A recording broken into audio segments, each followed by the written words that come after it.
Hi everybody, Carol here. Welcome to my YouTube channel. Today I have some back to school cards, happy back to school cards, 4 of them in fact, and I'm using this stamp set called Greeting Card Kids. It is from Stampin' Up.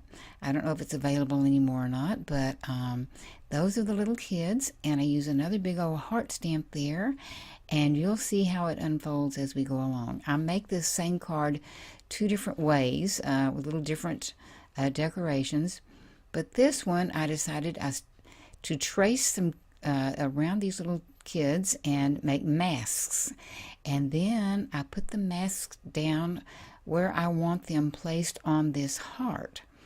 But I have to move the heart out of the way so that I can stamp. You can see that. So I move the heart out,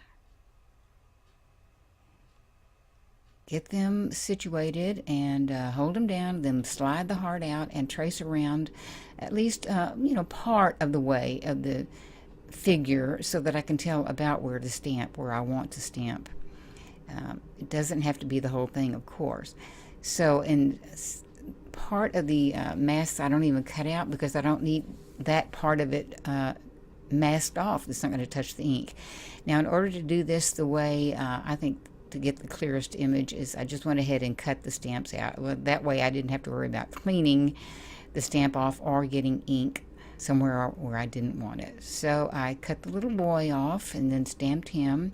Then I cut the little girl. I trimmed her up a little bit after I cut him in half so no lines would show, and then I'm lining her up and stamping her down with VersaFine black onyx or onyx black ink, and it is a permanent ink.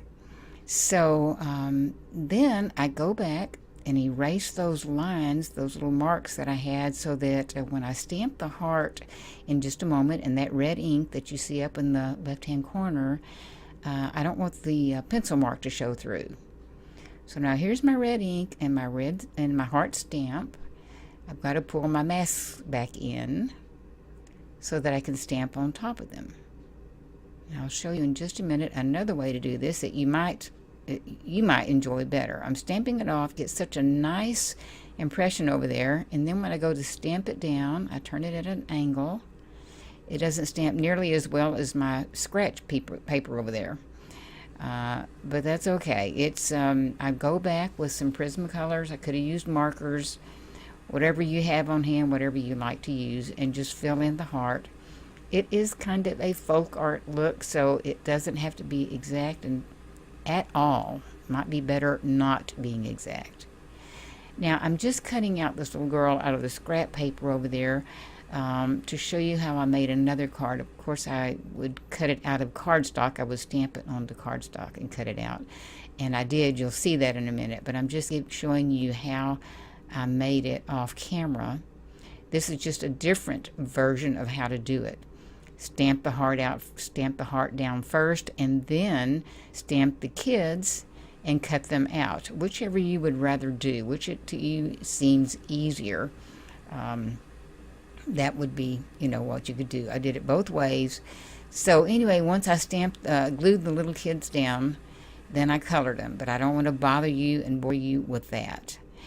Now I'm going to, one version, I'm going to use a red background, and I'm using this corner punch.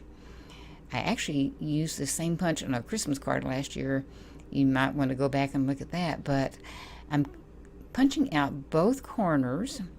You could do just one. You could do all 4 corners. You could do 2 corners, at the top or at the bottom. But I'm going to then later slip in a white piece of paper. So they do kind of have to be specific measurements in order to fit in. And I wrote a little sheet with the exact measurements that I used, and I'll show it after a while in up close, but you don't have to do it my way. Now are my measurements. I'm going to do a brush lettering here of an education quote by Eleanor Roosevelt, and put on some music and let you listen while I write this very short quote.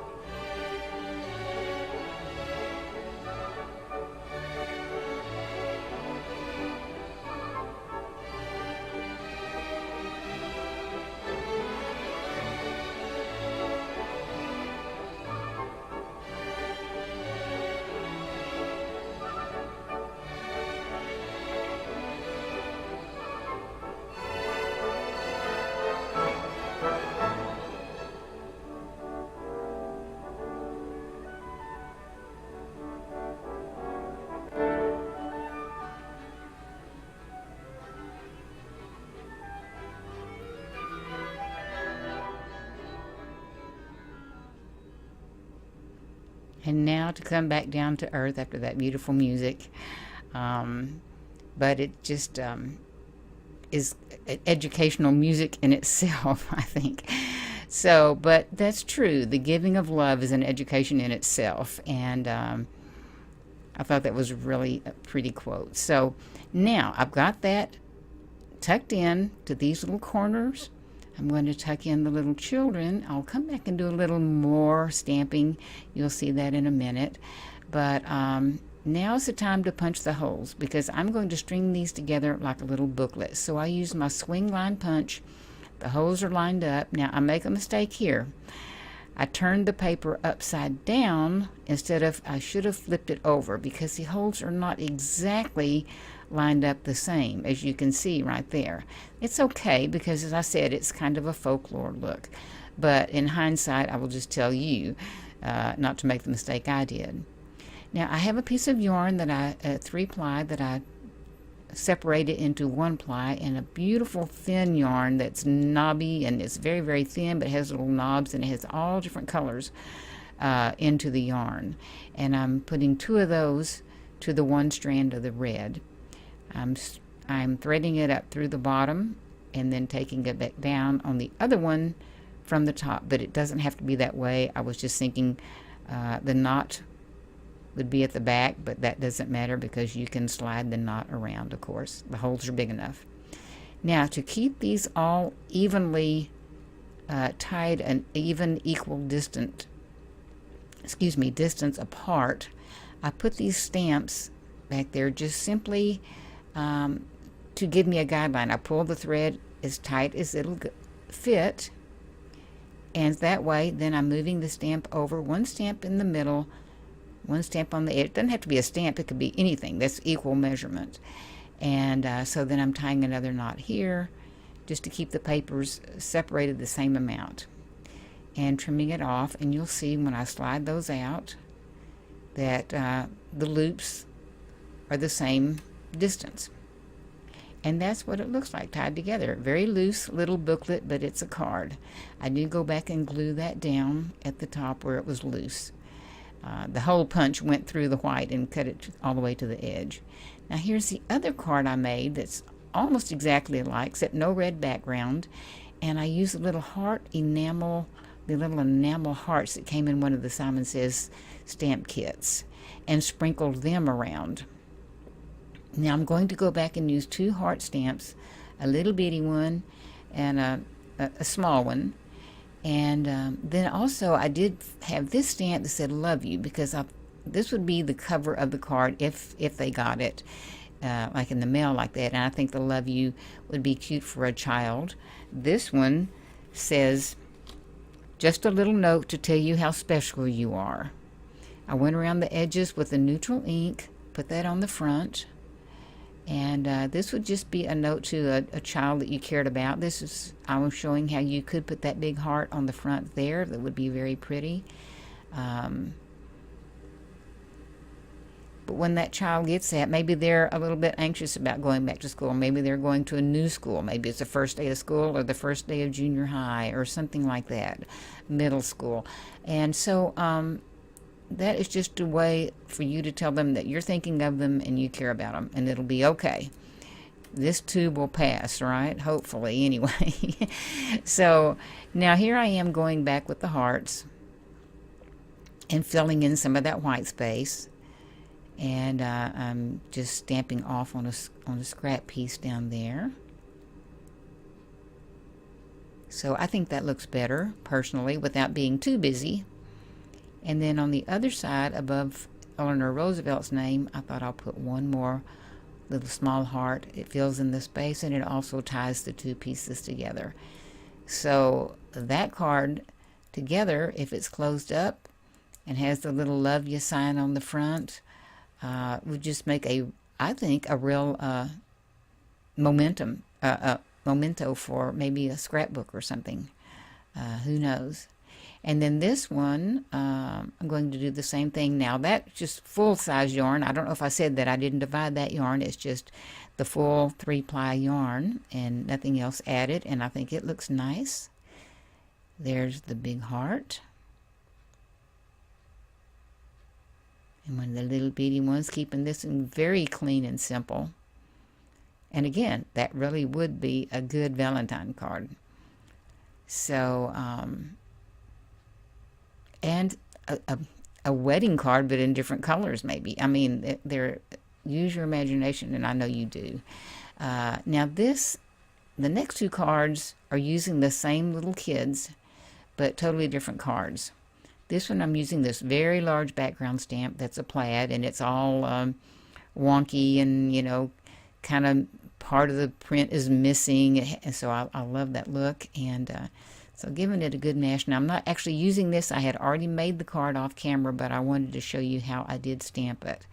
And there it is. It's stamped in red and it's stamped in blue, and I backed it with the red. I used went around the edge with the neutral ink. I'm showing you how I tried to line up the plaids. That's the sewer in me, and or I used to be. And then the scraps that were left over, I just put a little bar down at the bottom and a rectangle just to add some interest. No real need. I just trying to go for a different look. Now the big heart stamp, I stamped it, but this time I decided to cut it out, that same heart, and even cut out the inside so the plaid would show through. The bonus on that is you get an extra heart once you cut that out, so that can be used for another project. So I already had the Tombow glue on it drying, so it's repositionable. And I put it down there, and I have this happy stamp. And I was trying to decide where to put it. I actually ended up moving it, but right there I put it down and put the heart, lift the heart up and put it on top. And it is done. But I decided to put one of those same sentiments on the inside of the card, and it says, "Thinking of you on this special day in a very warm and loving way." Again, that could be a wedding sentiment. There's the stamp set right there. It is from Stampin' Up, and I say all the time I'm not a dealer and never have been. But anyway, but if that's a grandparent or a parent sending a child that to say, "I'm thinking of you in a warm and loving way," if they are a little uneasy, I think it's very sweet.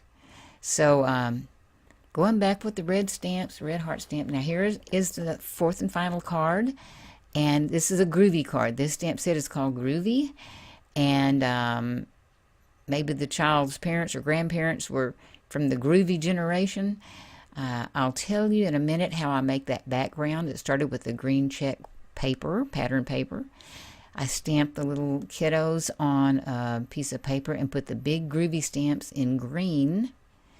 And now I'm going to do some more stamping of some more flowers, flower power, and out of orange.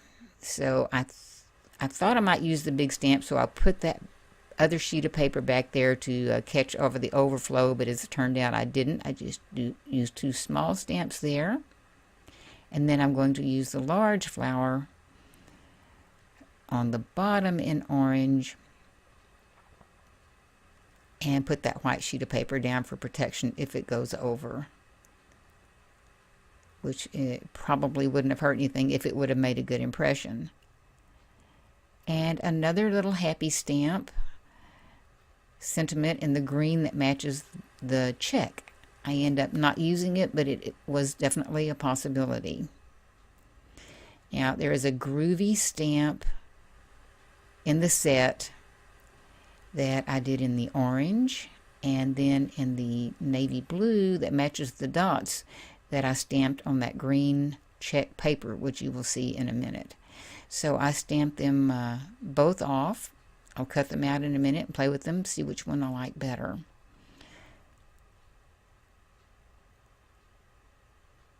Playing around with the placement there.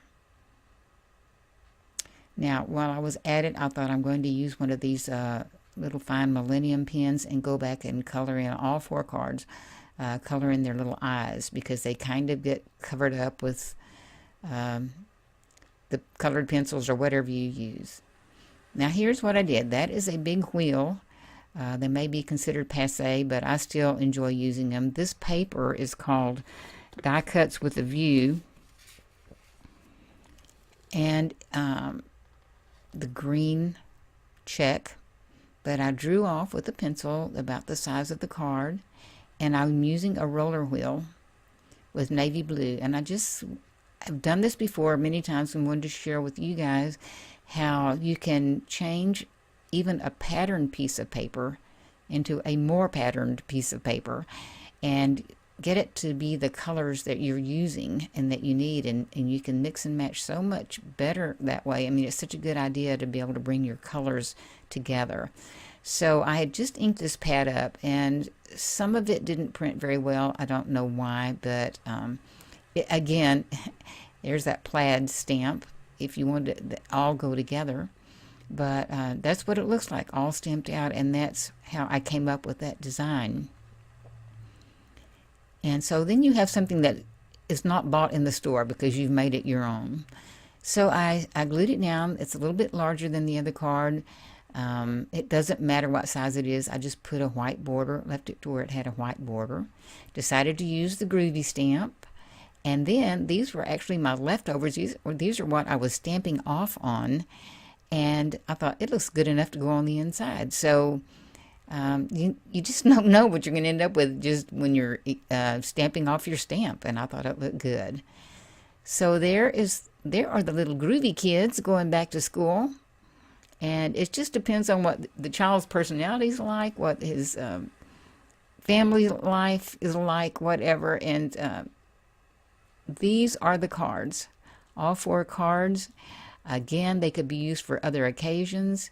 These are the actual measurements that I made on those cards. If you care, you could pause that or go back to it. And but I just wanted to show you. These are the still shots. I hope you enjoyed and give it a try. Thank you so much for joining me today. There'll be some more videos at the end and a subscribe button. And please come back. I'll be having some more things soon, hopefully. So it's been a pleasure, and I appreciate you. Bye-bye.